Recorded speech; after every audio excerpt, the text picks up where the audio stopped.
ভাই,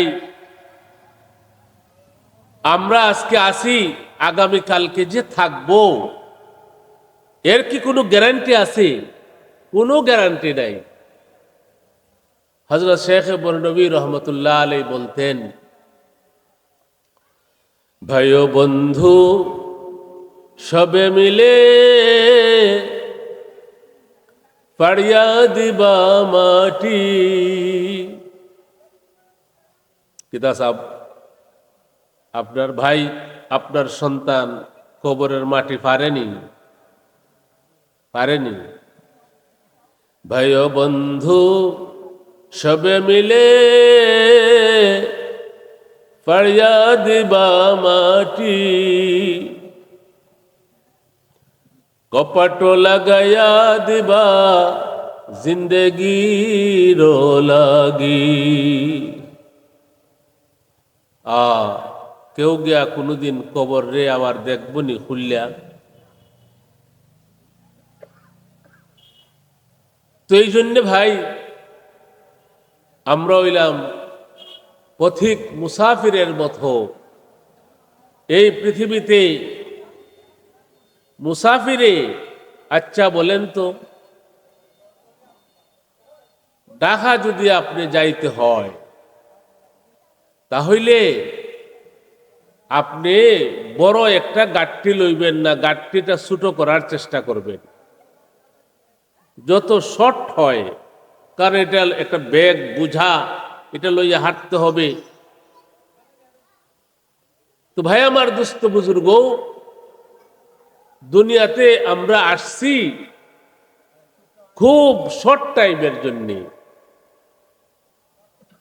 यहाँ तो सब मुसाफिर है वही आखिर ठिकाना, कोई आगे रवाना है कोई पीछे रवाना।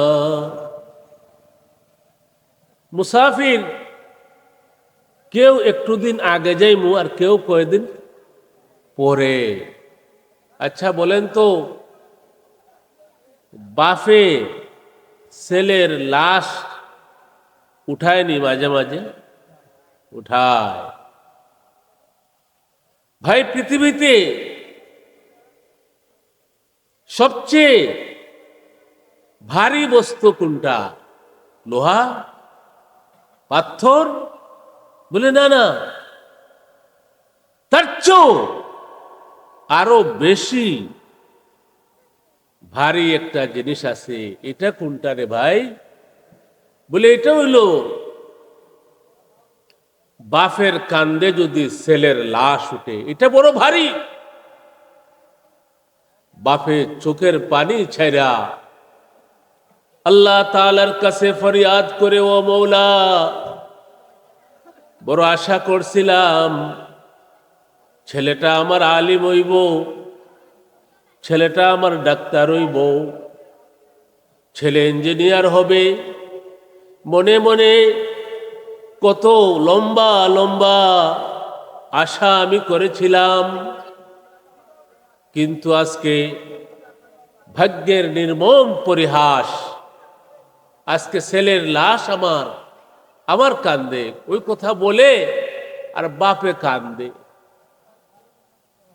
তো ভাই আমার দোস্ত বুজুর্গ, আমি বলতেছিলাম, আগামীকালকে যদি শুনেন আপনারা, প্রিন্সিপাল মৌলানা আফজাল হোসেন খান দুনিয়াতে নাই, এটা কি কোনো আশ্চর্য ঘটনা হইব? কোনো আশ্চর্যের ঘটনা না। এই জন্যে রাসূল করিম সাল্লাল্লাহু আলাইহি ওয়াসাল্লাম বলেন, ইগতানিম খামসান ক্বাবলা খামসিন হায়াতুকা ক্বাবলা মামাতিক। পাঁচটা জিনিস আইবার আগে আগে পাঁচটা জিনিসের কদর করো। মৃত্যু আসার আগে আগে তোমার জীবনের কদর করো, আর বার্ধক্যে পৌঁছার আগে আগে যৌবনের কদর করো। ঠিক না? আমাদের অনেকের ধারণা আছে এরকম যে বৃদ্ধ হইলে পরে নমাজ রোজা কর্মনে। আরে ভাই, তুমি বার্ধক্যে যে পৌঁছতে পারবা এই গ্যারান্টি তোমারে কে দিল? এই জন্য আমার ভাই, আমার দোস্ত বুজুর্গ, আমরা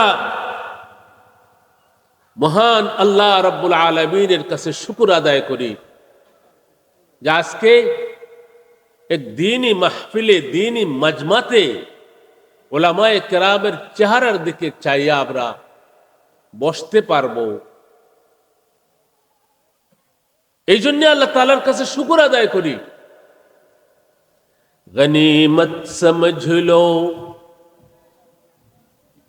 गनीमत समझ लो इस मिल बैठने को कि जुदाई की घड़ी सर पर खड़ी है। भाई,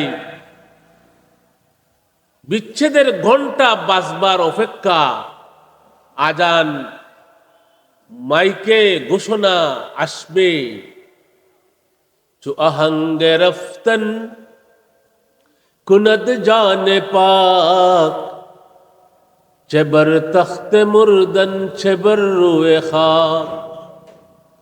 সাদা কেটা কালা কেটা আল্লাহ এটা দেখে না।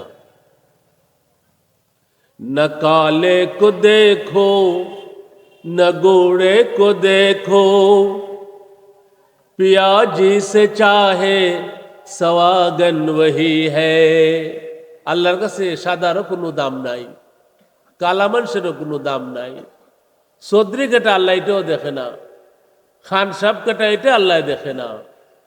আল্লাহ রাব্বুল আলামিনের দেখে ইমানটা। হযরত বেলাল হাবশী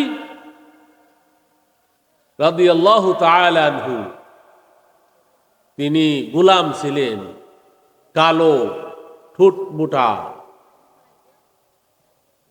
কিন্তু রাসূল করিম সাল্লাল্লাহু আলাইহি সাল্লাম বলেন,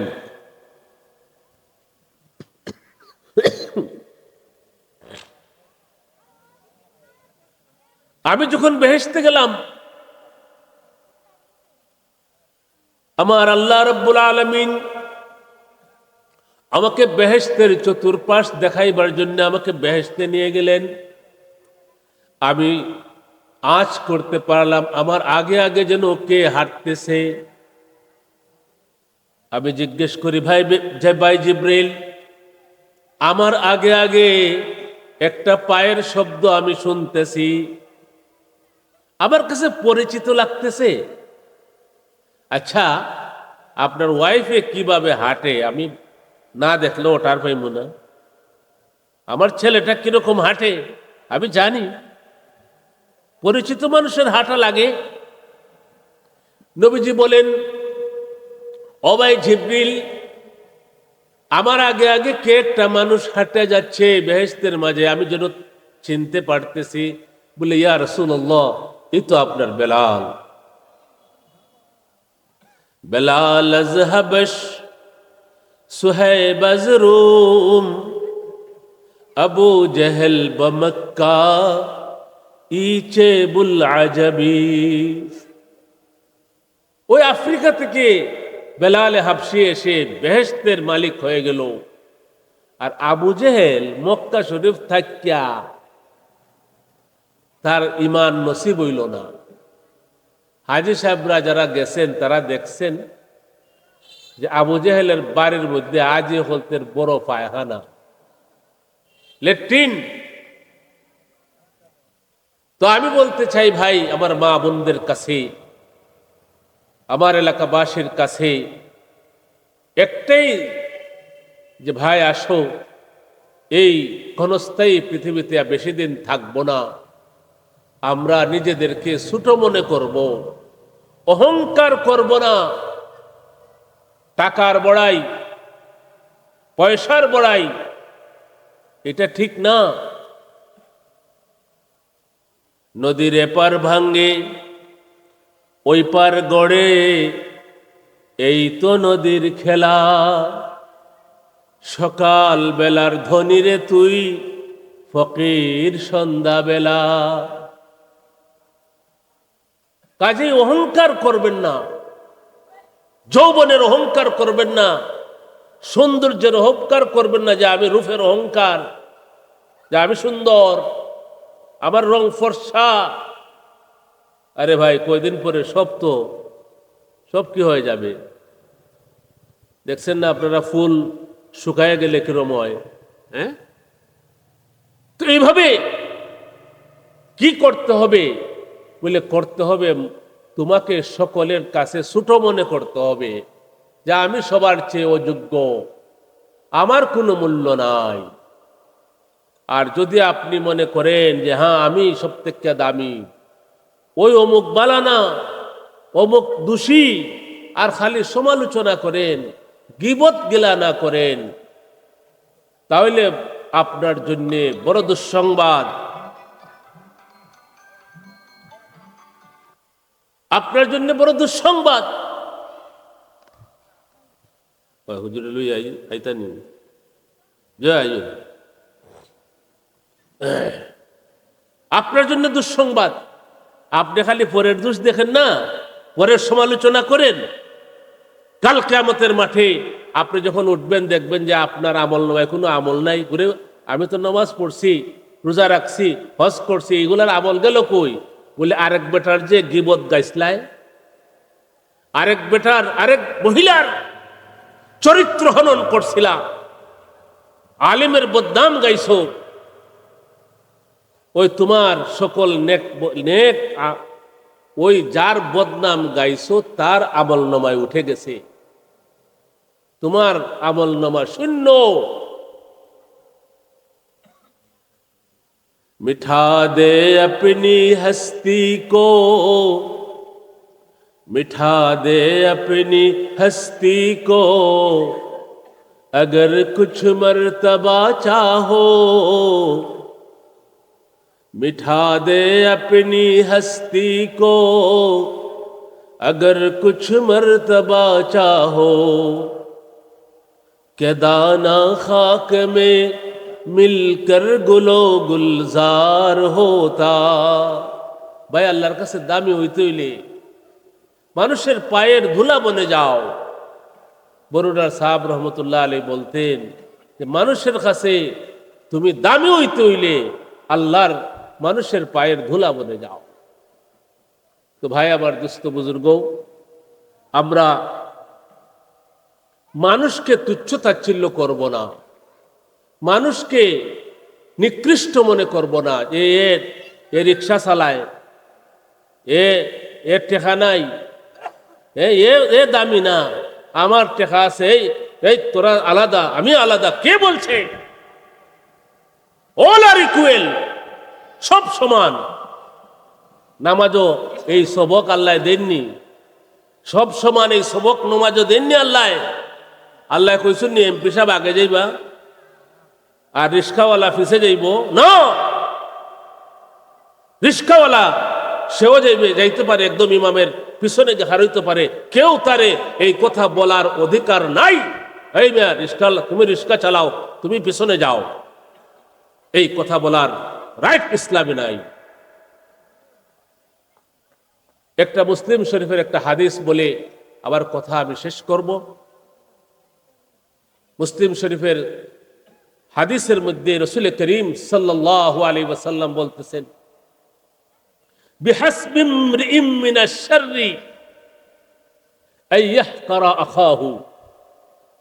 কোন একটা মানুষ মন্দ হওয়ার লাগি এই কথাই যথেষ্ট। একটা মানুষ খারাপ না বালা, মন্দ হওয়ার জন্য একটা মানুষ, আমরা কই না লোকটা বালা বা লোকটা মন্দ, এই মানুষটা বড় খারাপ। একটা মানুষ খারাপের লাগি এটাই যথেষ্ট যে সে অন্যকে তার চেয়ে ছোট মনে করে। আমাদের মাঝে এই বেমার আসেনি, আমরা তো মনে করি যে আমারে সালাম করতো মানুষে, আমি কি তা সালাম করতাম, এ তো লেখাপড়া জানে না, এটা এটা এটা এটা। না ভাই, মানুষকে জনাবে মুহাম্মদুর রাসূলুল্লাহর আদর্শ হইল পয়লা সালাম করতাম। আমাদের অনেকে আছে বার সাহেব মানুষের নেতারা সালাম করে। মাররান নবী সাল্লাল্লাহু আলাইহি ওয়াসাল্লাম আলা সিবিয়ান ফাসাল্লামা আলাইহিম।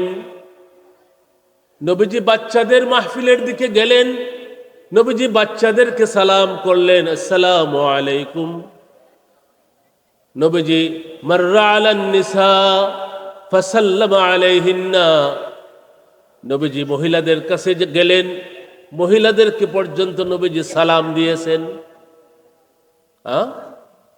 ঘরে যাওয়ার পরে নবীজির তালিম, নবীজির শিক্ষা হইল যে আপনি প্রথমে আপনার ওয়াইফকে সালাম দিবেন, সালাম দিয়া ঘরে ঢুকবেন।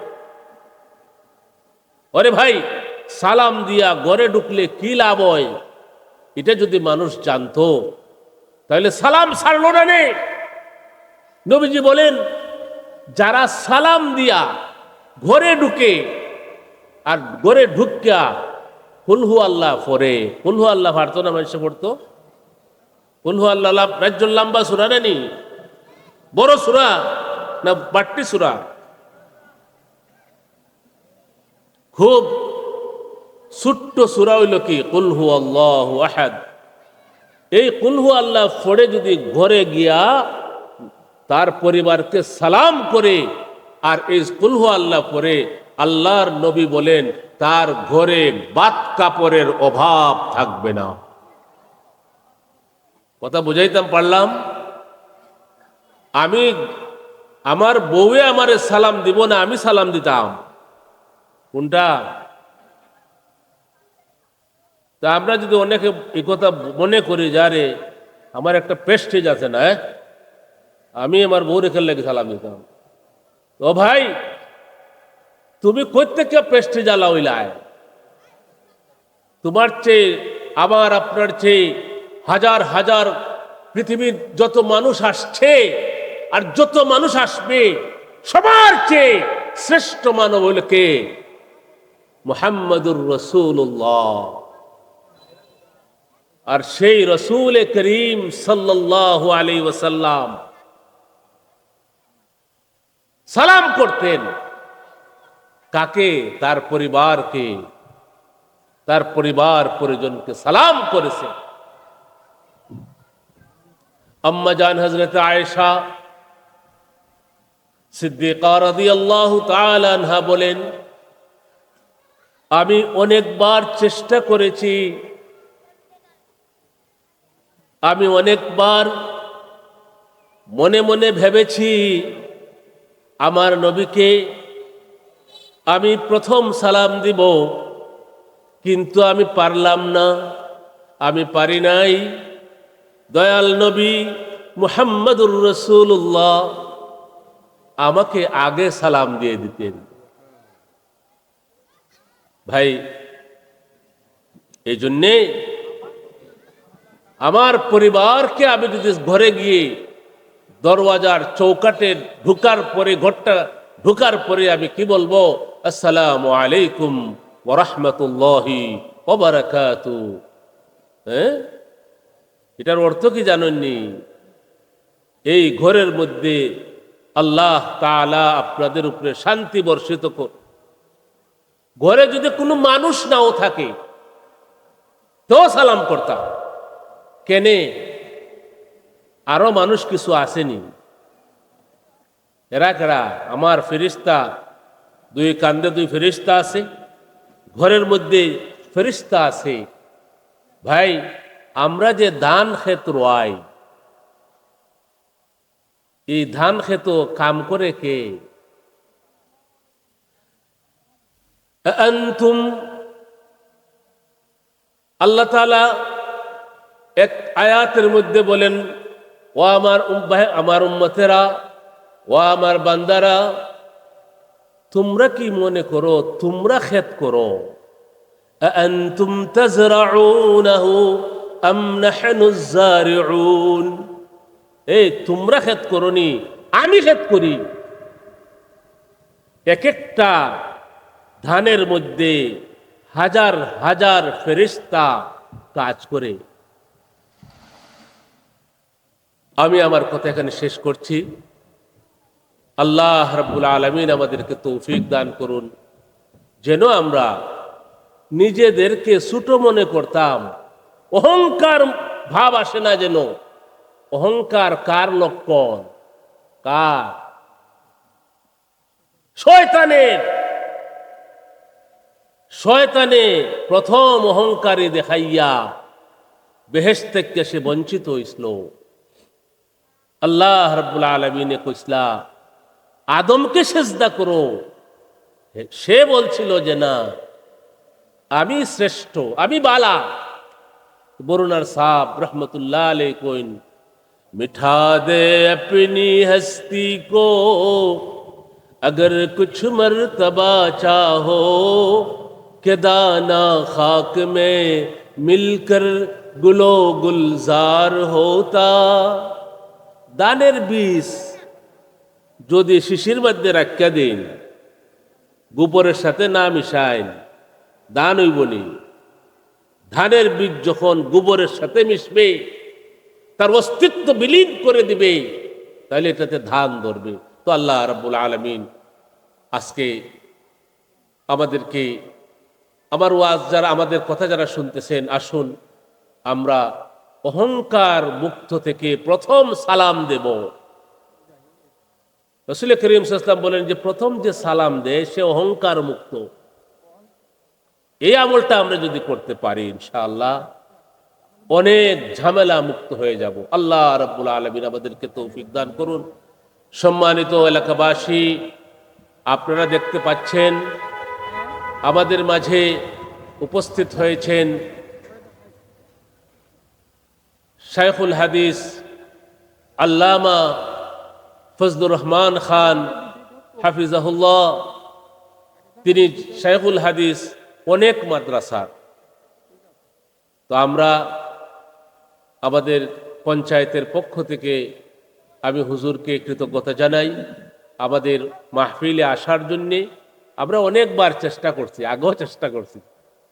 হুজুরের ডায়েরিতে, তারিখের ডায়েরিতে মিলে না। এইবার আমাদের যুবকরা আগ থেকে তারা চেষ্টা করছে, হুজুর আইসুন। তো আমি এলাকাবাসী যারা আছেন আমাদের সকলেই, আমাদের মাইকের আওয়াজ যেদিকে যাচ্ছে, অনেকেই আমাকে বলছেন যে হুজুর যে সময় আসেন আমরা আসব। তো আপনারা মেহেরবানি করে চলে আসেন। আর ইনশাআল্লাহ রাজীবপুরী সাহেবও চলে আসবেন ইনশাআল্লাহ।